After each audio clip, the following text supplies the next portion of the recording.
Hello दोस्तों, स्वागत है आपका मेरे यूट्यूब चैनल परीक्षा प्लान में। तो कैसे हैं आप लोग? आई होप अच्छे होंगे। तो जैसा कि आप लोगों को पता है कि आपका जो सीटेट का एग्ज़ाम है वह फरवरी में होना तय हुआ है। आपका जो एग्ज़ाम है वह 8 फरवरी को कराया जाएगा। आपके पास कुल 3 महीने का समय है। इन 3 महीने में आपको अपनी तैयारी भी करनी है, प्रैक्टिस भी करनी है। सब कुछ आपको इन्हीं 3 महीने में करना है। अब जो लोग पहली बार एग्जाम देने जा रहे हैं तो उनके लिए ये समस्या होती है कि कैसे तैयारी करें कि उनका पहली बार में ही एग्जाम क्लियर हो जाए। तो इसी पर चर्चा करेंगे। तो चलिए वीडियो को शुरू करते हैं। वीडियो देखने के बाद यदि आपको अच्छा लगे, हेल्पफुल लगे तो वीडियो को लाइक और शेयर कीजिएगा, और यदि आप चैनल पर नए हैं तो चैनल को सब्सक्राइब कर लीजिए। तो चलिए शुरू करते हैं। सबसे पहले एग्जाम पैटर्न के बारे में समझ लीजिए कि आपका जो एग्जाम का पैटर्न है वह क्या है। तो आपका जो एग्जाम है 2 पेपर होते हैं। 2 पेपर आपके होते हैं। पहला जो पेपर है वह होता है प्राइमरी के अध्यापक के लिए। तो पहला जो पेपर है वो प्राइमरी टीचर के लिए होता है। इसमें आपको 5 विषय तैयार करने होते हैं। समय आपको 2.5 घंटे का मिलता है। 5 विषय पूछे जाते हैं। सीडीपी, मैथमेटिक्स ये कंपलसरी है, और एनवायरमेंटल स्टडीज और मैथमेटिक्स और सीडीपी सीडीपी ये आपका कंपलसरी है। सभी को इन प्रश्नों को हल करना होता है। प्रत्येक ये आपका जो पार्ट है सीडीपी 30 क्वेश्चन होते हैं, 30 नंबर के। मैथमेटिक्स में भी 30 प्रश्न पूछे जाते हैं, 30 नंबर के। एनवायरमेंटल स्टडीज में भी 30 प्रश्न 30 नंबर के पूछे जाते हैं। लैंग्वेज आप अपने हिसाब से चूज करते हैं कि आपको लैंग्वेज फर्स्ट कौन सी रखनी है, लैंग्वेज सेकंड कौन सी रखनी है। आप लैंग्वेज फर्स्ट हिंदी रख सकते हैं, लैंग्वेज फर्स्ट इंग्लिश रख सकते हैं जो आपको अच्छे से आती है। आप संस्कृत भी रख सकते हैं लैंग्वेज में, जो आपको रखनी है। 2 भाषाएं आपको चुननी होती हैं, और ये तब आप चुनते हैं जब आप अपना फॉर्म फिल करते हैं। जब आप अपना फॉर्म फिल करते हैं उसी में ये भाषाएं आप चूज करते हैं। फिर जब आपका एडमिट कार्ड आता है तो उसमें ये आपकी भाषाएं लिखी रहती हैं कि आपको ये वाला पार्ट सॉल्व करना है। इसमें भी 30-30 प्रश्न पूछे जाते हैं, 30-30 नंबर के। यानी कुल आपका जो पेपर है 150 नंबर का होता है। 150 प्रश्न 150 नंबर के। कोई भी नेगेटिव मार्किंग इसमें नहीं होती है। आपको प्रश्न यदि नहीं भी आते हैं तब भी आपको सभी प्रश्न हल करने होते हैं, क्योंकि नेगेटिव मार्किंग तो है नहीं जो आपका कोई नंबर कट जाए। तो आपको सभी प्रश्न हल करने होते हैं। पेपर सेकंड के लिए देख लीजिए। पेपर सेकंड जो होता है ये क्लास 6 से लेकर 8th तक के लिए होता है। यानी जो क्लास 6 से 8th तक के लिए शिक्षक बनते हैं, कक्षा 6 से लेकर 8 तक, उनके लिए होता है पेपर सेकंड। पेपर सेकंड में आपका सीडीपी जो है वो कंपलसरी है। 30 प्रश्न 30 नंबर के पूछे जाते हैं। मैथमेटिक्स और साइंस वाले जो स्टूडेंट हैं वो मैथमेटिक्स और साइंस वाला पार्ट सॉल्व करते हैं, जिसमें 60 प्रश्न होते हैं। अब मैथमेटिक्स और साइंस में अलग अलग 30 प्रश्न साइंस के और 30 होते हैं मैथमेटिक्स के। कुल 60 प्रश्न इस पार्ट में होते हैं, 60 नंबर के। उसके बाद जो लोग सोशल स्टडीज के स्टूडेंट हैं, यानी कि जिन्होंने सोशल स्टडीज अपना चुना है, जो सोशल साइंस सॉल्व करने वाले हैं, सोशल स्टडीज या सोशल साइंस, तो वो 60 प्रश्न हल करते हैं। एसएसटी के 60 नंबर के ये प्रश्न होते हैं। अब इसमें मैथमेटिक्स वाले स्टूडेंट अपना ये वाला पार्ट सॉल्व करते हैं और सोशल साइंस वाले अपना ये वाला पार्ट सॉल्व करते हैं। उसके बाद लैंग्वेज का जो सिस्टम है, जैसे मैंने लेवल 1 के लिए बताया पेपर फर्स्ट में, उसी के अनुसार इसमें भी होता है। आप अपनी लैंग्वेज अपने अनुसार रखते हैं कि आपको कौन सी लैंग्वेज रखनी है। लैंग्वेज फर्स्ट में आपको इंग्लिश रखनी है, लैंग्वेज सेकंड में आप हिंदी रख सकते हैं, संस्कृत रख सकते हैं, जो लैंग्वेज आपको अच्छे से आती है। ये पेपर भी आपका 150 अंक का होता है। 150 प्रश्न 150 नंबर के पूछे जाते हैं। कोई भी नेगेटिव मार्किंग नहीं होती है। यदि आपको कोई भी प्रश्न नहीं भी आता है तब भी आपको छोड़ना नहीं है, उसको टिक करना है। गोला आपको भरना है, छोड़ना नहीं है, क्योंकि जब नेगेटिव मार्किंग होती है तो हम इस डर से प्रश्नों को हल नहीं करते हैं जो प्रश्न हमें नहीं आते। तो उन प्रश्नों को इसलिए नेगेटिव मार्किंग में हल नहीं किया जाता क्योंकि आपके सही प्रश्न के भी नंबर कट जाते हैं। लेकिन इसमें ऐसा कुछ भी नहीं है, कोई नेगेटिव मार्किंग इसमें नहीं है। यहाँ पर मैंने लिख दिया है, एक साथ लिख दिया है। आपका जो नंबर है आपके पेपर फर्स्ट और पेपर सेकंड में 150 नंबर का पेपर होता है, 150 प्रश्न पूछे जाते हैं। पासिंग मार्क्स आपके कितने हैं? 90। ये जनरल कैंडिडेट के लिए है, 90 नंबर उन्हें ले आने होते हैं। और 82 नंबर कैटेगरी वालों को ले आने होते हैं। अब इसमें 82 नंबर किस किस को ले आने हैं? जो SC, ST, OBC से बिलोंग करते हैं और जो दिव्यांगजन हैं उनको भी पास होने के लिए कितने नंबर ले आने होते हैं? 82। EWS का कोई भी कोटा इसमें नहीं होता है, आप लोग ये बात ध्यान रखिएगा। आपको बस इतना याद रखना है, यदि आप सामान्य कैंडिडेट हैं, जनरल कैंडिडेट हैं, तो आपको 90 नंबर ले आने हैं। आप किसी भी कैटेगरी से बिलोंग करते हैं तो आपको 82 नंबर ले आने हैं पास होने के लिए। समय आपको 2.5 घंटे का दिया जाता है। नेगेटिव मार्किंग इसमें नहीं होती है। और मोड आपका पेपर का मोड कैसा है? ऑफलाइन आपका पेपर होता है और वैलिडिटी इसकी आपकी कितनी है? लाइफ टाइम है। यदि आप एक बार पेपर को पास कर लेते हैं तो लाइफ टाइम के लिए वो आपका वैलिड है। इतना आपको समझ लेना है।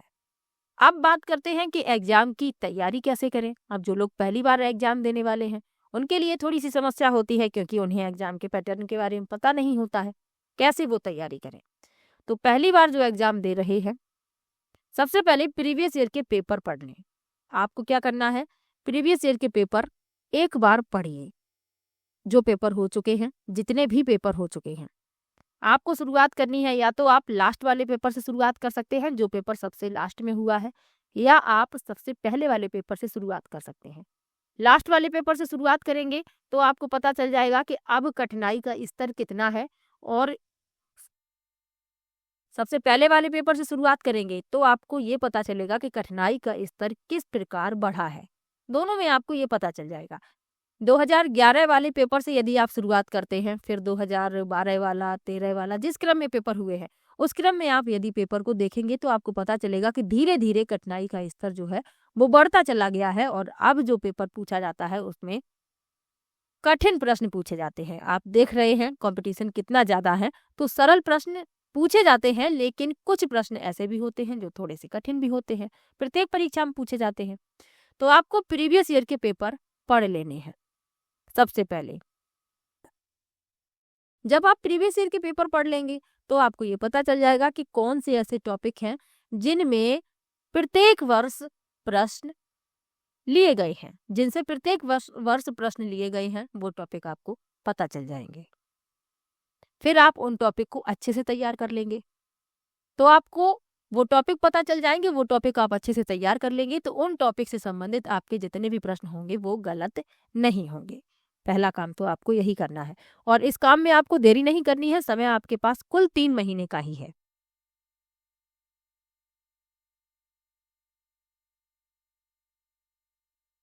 जब आप प्रीवियस ईयर के पेपर पढ़ लें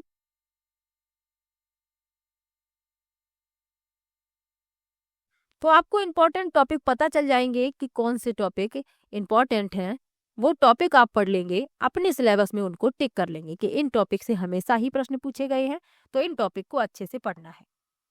सिलेबस आप अपना कंप्लीट करेंगे। जो आपका सिलेबस सीटेट का है उसे आप कंप्लीट पढ़ेंगे। कंप्लीट तैयार जब आपका हो जाएगा अच्छे से, उसके बाद आप प्रैक्टिस करेंगे।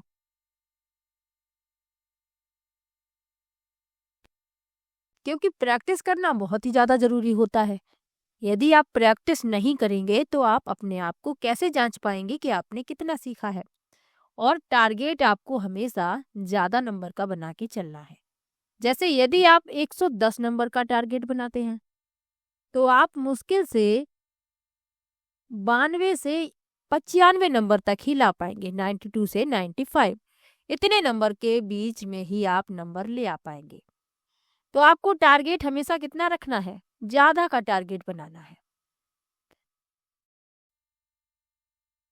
यदि आप अपना टारगेट सेट करते हैं 125 125 का, तो लगभग आप 110 नंबर ले आ पाएंगे, 110 से 115। तो टारगेट आप अपना इस तरीके से सेट कीजिए कि आप जितना टारगेट सेट करेंगे उतना तो किसी का नहीं आ पाता है, ये तो आप मान के चलिए। क्योंकि यदि पेपर का स्तर जो है कठिनाई स्तर हो गया तो आपके नंबर कम हो जाएंगे। तो आप अपना टारगेट बना के चलिए लगभग 135 नंबर का। तो आप 115 या 120 122 इतने नंबर आप प्राप्त कर लेंगे। अब जो आपके विषय हैं, अलग अलग विषय हैं, उनके अनुसार देख लीजिए। जैसे आपका सीडीपी है, आप यदि सीडीपी, ईवीएस, मैथमेटिक और जो आपकी लैंग्वेज हैं, लैंग्वेज फर्स्ट, लैंग्वेज सेकंड, आप यदि टारगेट सेट करते हैं कि हमें प्रत्येक में 20-20 नंबर ले आने हैं, तो आपके 100 नंबर हो पाएंगे। अब जरूरी नहीं है कि प्रत्येक में आप 20 नंबर ही ले आए। तो आप ये मान के चलिए कि प्रत्येक विषय में लगभग 25 नंबर तो लाने ही हैं। सब में यदि आप 25 नंबर लेकर आते हैं तो आपके कितने हो जाएंगे, 125। अब यदि किसी में 2-1 नंबर कम भी हो जाते हैं तब भी आप 115 120 आसानी से ले आएंगे। और यदि इसमें से थोड़े बहुत बढ़ भी जाते हैं, जैसे आप ये मान के चलिए कि ईवीएस का पोर्शन बहुत अच्छा होता है, इसमें आप आसानी से प्रश्नों को हल कर लेते हैं, तो हो सकता है इसमें आपके 27 नंबर आ जाएं। मैथमेटिक्स भी अच्छा होता है तो हो सकता है इसमें आपके 28 नंबर आ जाएं। लैंग्वेज यदि आप अच्छे से तैयार करते हैं तो इसमें भी हो सकता है कि आप 28 नंबर ले आएं। जो आपकी दूसरी लैंग्वेज है हो सकता है उसमें आपके 26 नंबर आ पाए। और सीडीपी जो होती है थोड़ी सी कठिन लगती है सभी को, क्योंकि इसमें प्रश्न जो है घुमा फिरा कर पूछ लिए जाते हैं। तो सीडीपी जो है थोड़ी सी कठिन लगती है।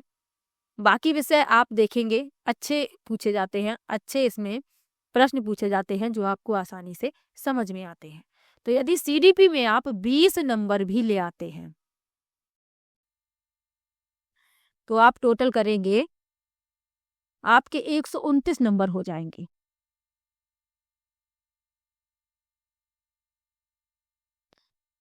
तो इसी तरीके से आप अपना टारगेट बना के चलिए, तभी आप अच्छे नंबर से पास हो पाएंगे। टारगेट आपको हमेशा ज़्यादा फिक्स करना है।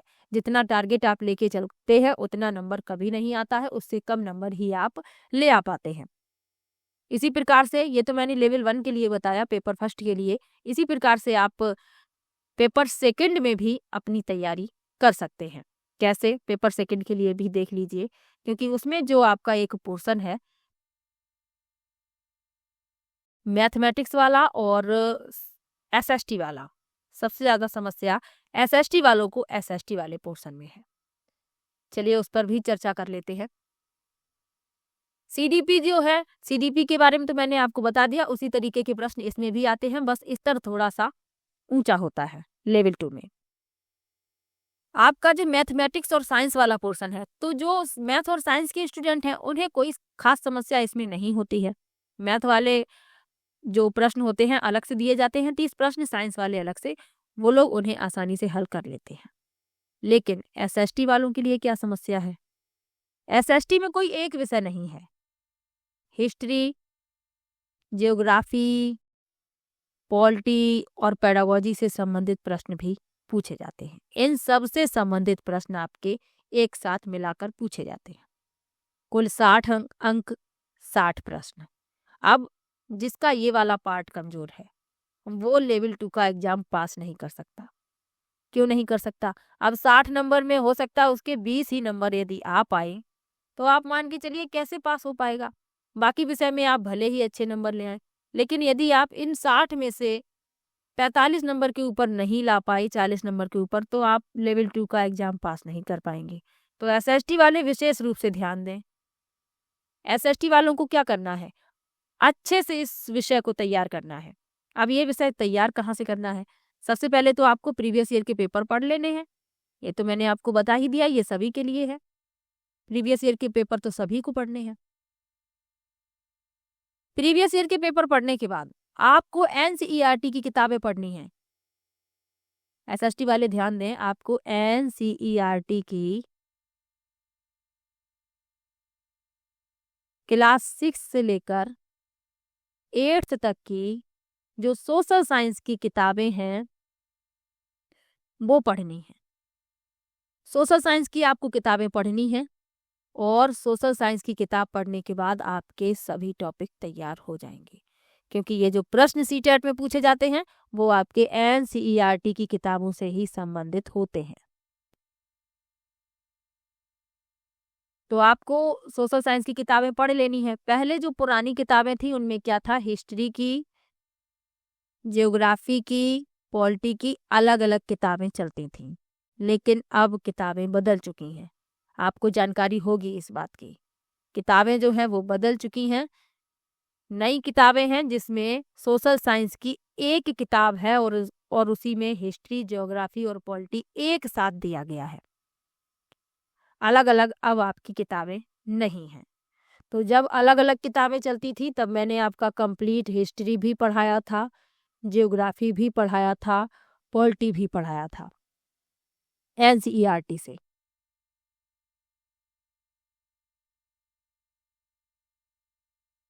लेकिन अब नई किताब से मैं आप लोगों को पढ़ा रही हूँ। जो भी वीडियो देख रहा होगा उसको पता होगा, नई किताबों से मैं पढ़ा रही हूँ। क्लास 6 की बुक से मैंने शुरुआत कर दी है।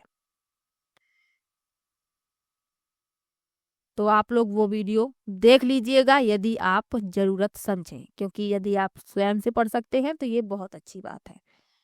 इसके अलावा एसएसटी के प्रीवियस ईयर के सभी पेपर मैंने सॉल्व करवाए हैं। ईवीएस के सभी प्रीवियस ईयर के पेपर मैंने सॉल्व करवाए हैं। साइंस के भी करवाए हैं।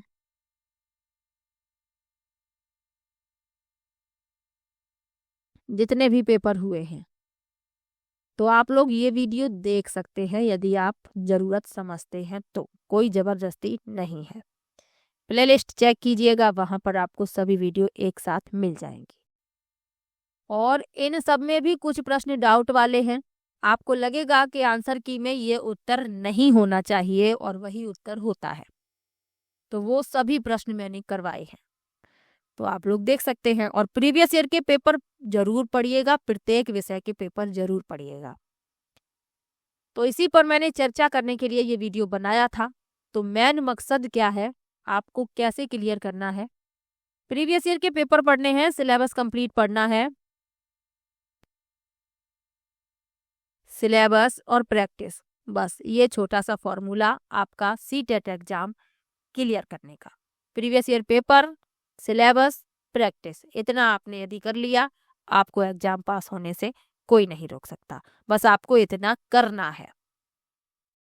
और कहीं पर भी आपको समस्या हो, आप मुझे इंस्टाग्राम पर फॉलो कर सकते हैं, वहां पर आप डायरेक्ट मैसेज करके मुझसे पूछ सकते हैं।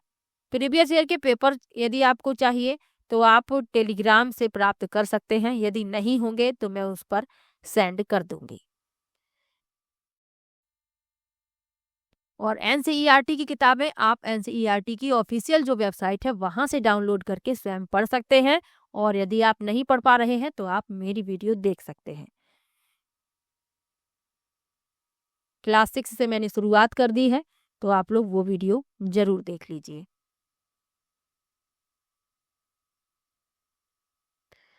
तो वीडियो कैसा लगा ये कमेंट में जरूर बताइएगा और वीडियो को लाइक और शेयर जरूर कीजिएगा। मिलते हैं नेक्स्ट वीडियो में, तब तक के लिए बाय बाय।